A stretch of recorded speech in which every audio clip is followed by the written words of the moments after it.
When we think of monsters, or we think of the horror genre, we often think of the legends of film and television that gave us moments of pure, absolutely unadulterated terror, and we loved it.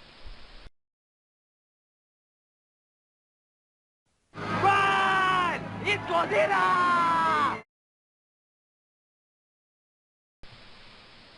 In addition to Godzilla, who I learned most of my basic social skills from, there was the pantheon of the Universal monsters. There was Dracula, the Wolfman, Frankenstein, the Mummy, and others that made us shiver and quake.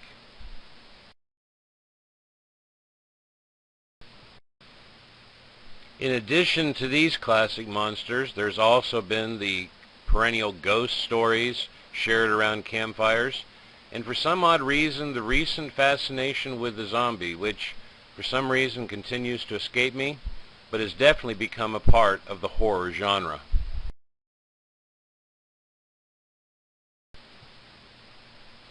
No matter how much fun we derive from these monsters, these examples are probably and unfortunately fictional monsters. We see them on the screen or read their stories on the page, enjoy a few moments of terror, and then return to our normal lives. There are, however, real-life monsters. In their appearance, they often look human, and that is because they are human.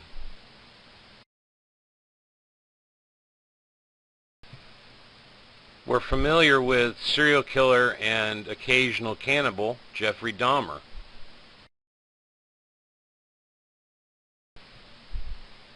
There's Charles Manson, whose Messiah-like qualities enabled a group of ragtag misfits to wreak havoc and murder across California.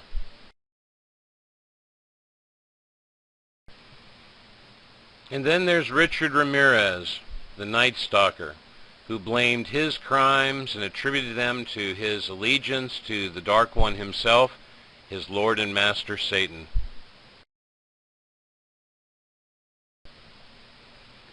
Though the crimes of Dahmer and Manson and Ramirez are horrible, they were mere novices compared to the estimated 56 million people who died as a result of World War II. These casualties include both military and civilian casualties. And it all began with the power, the desire, the corrupt nature of one truly human monster, Adolf Hitler.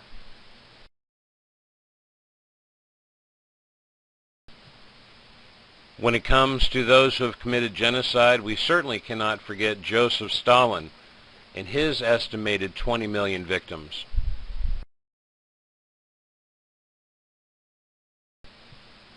Or China's Chairman Mao, who is estimated to be responsible for the death of over 40 million people. And then lastly, there is King Leopold II of Belgium.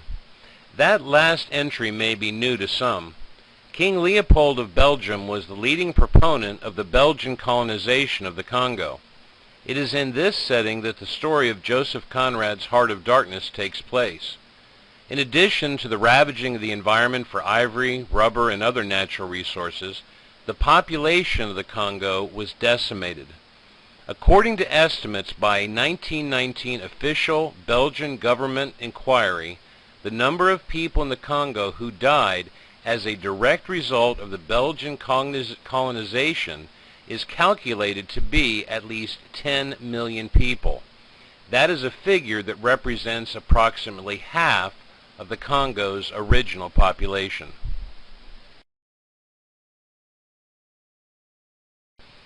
It is in the midst of this genocide that the story of the Heart of Darkness takes place.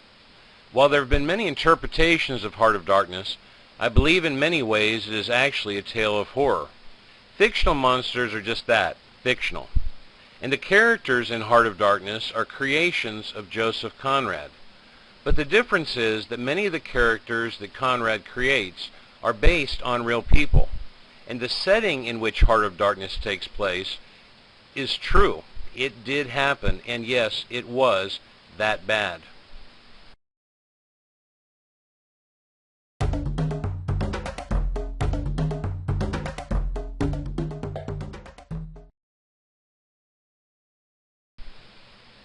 As Marlowe arrives at his destination, he is confronted by suffering. He's confronted by images of slaves being mistreated. He finds a group of slaves dying. And it says that he was horror-struck, that he saw things that were intolerable and appalling, and a massacre of pestilence.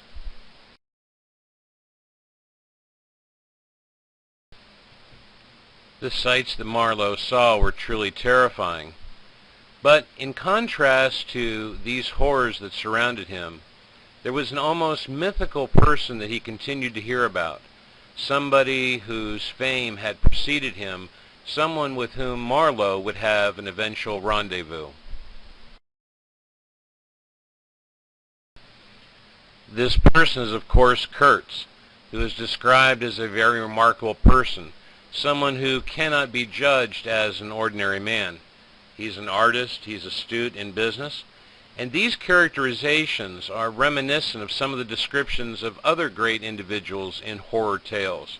There's Dr. Moreau. There's the mystery that surrounds Count Dracula. There is the good Dr. Jekyll. And of course, perhaps most famous of all, Dr. Frankenstein.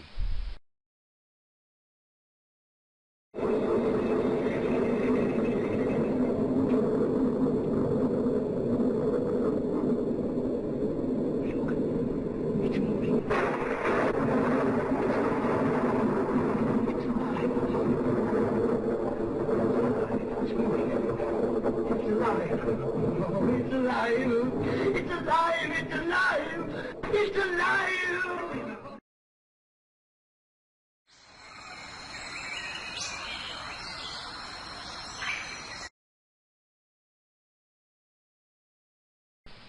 Once begun, the journey toward Kurtz takes Marlowe into a setting that is in keeping with the foreboding atmosphere that often characterizes the horror tale.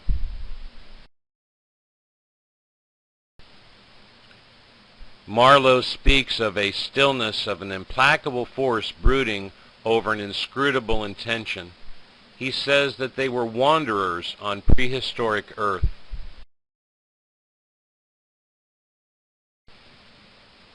On the riverbanks, he would see natives who would howl, leap, spin, and make horrid faces.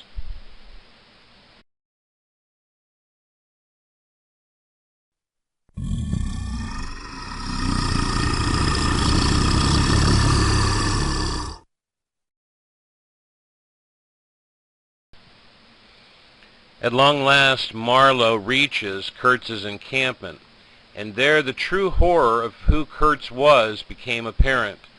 There were numerous heads placed on wooden poles around the camp that showed that Kurtz no longer had any restraint in the gratification of his various lusts. As Marlowe struggled to get his mind around what Kurtz had done, he realized that Kurtz was mad. Marlowe said, "I saw the inconceivable mystery of a soul that knew no restraint, no faith, and no fear, yet struggled blindly with itself." The handiwork that he saw was simply the destruction that was wrought by a monster, and destruction is what a monster often brings.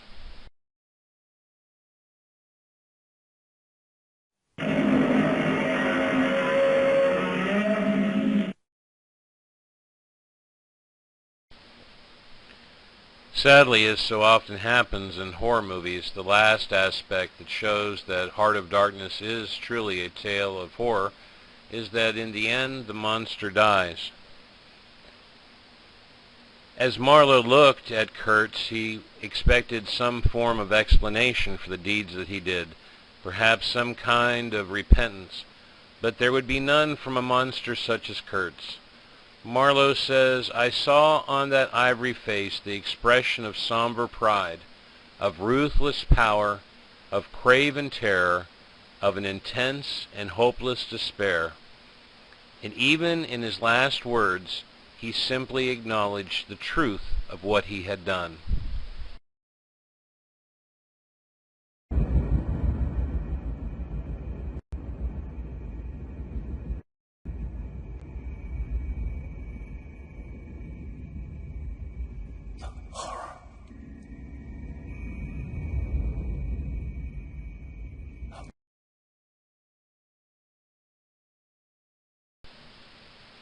So as you can see, The Heart of Darkness does have many things in common with A Tale of Horror. It has the foreshadowing, the journey into the unknown, the encounter with evil, and the eventual death of the monster. I appreciate your patience with my technical prowess. I appreciate your patience as you've listened through, and I hope that you've gained a different perspective on Heart of Darkness, perhaps a greater appreciation for the wonderful work that Joseph Conrad did. Thank you for listening. God bless you. Thank you.